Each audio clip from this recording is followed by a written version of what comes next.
Foi sobretudo o prestígio do Gazeta, que ao longo dos anos foi galardoando regularmente repórteres da RTP, que ajudou a que se fosse mantendo na estação do serviço público televisivo um núcleo de repórteres que insiste teimosamente na realização e manutenção dos programas de grande reportagem.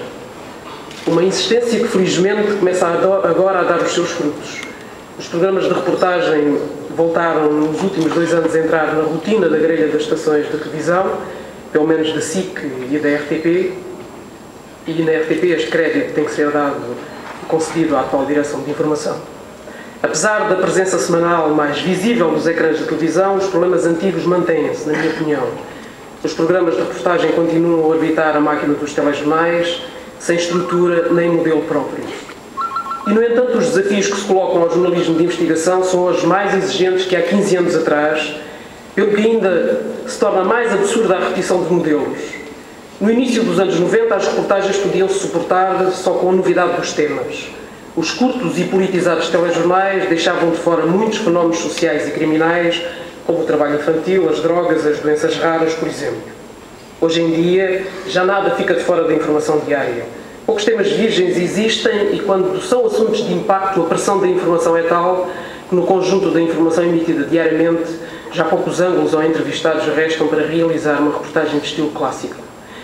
O jornalismo de investigação, para sobreviver e fazer a diferença, precisa, portanto, de investigar com uma eficácia quase policial. Precisa de mais tempo. Um tempo alongado, quase impossível de alcançar no atual panorama televisivo, curto, escasso e valiosíssimo ao segundo.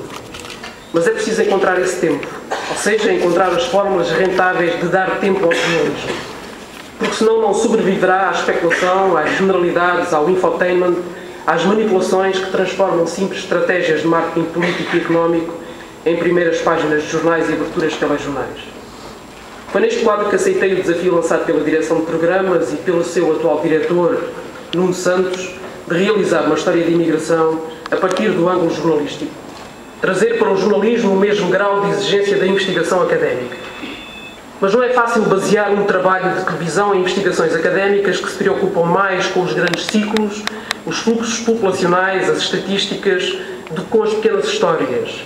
Especialmente num tema historicamente com tão poucas imagens como é o caso da imigração. A produção deste tipo de documentários é feita atualmente por empresas como o Discovery Channel, que montaram uma enorme indústria para suprir a falta de imagens reais. Conseguem reconstituições históricas semelhantes a filmes, simulações, imagens construídas em computador, etc, etc. Beijo que em Portugal não existem na mesma dimensão. O desafio era complicado. Apesar de ser um dos fenómenos mais importantes da vida portuguesa dos últimos anos, a imigração raramente fez parte dos livros de história.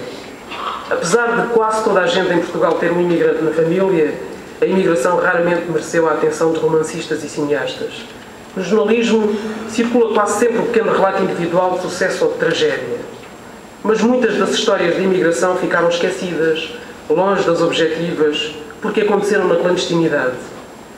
Para ficarmos bem com a nossa consciência, devemos eterna homenagem àqueles milhões de portugueses que em sucessivas épocas foram condenados pelos seus próprios governantes a saírem do país como foragidos, a salto, como eles próprios diziam, clandestinamente, apenas porque desejavam um futuro mais digno para as suas famílias. Vítimas de uma estratégia perversa que os obrigava à clandestinidade para assim se separarem das famílias e serem depois obrigados a enviarem as famosas remessas que durante anos foram o principal sustento económico de Portugal.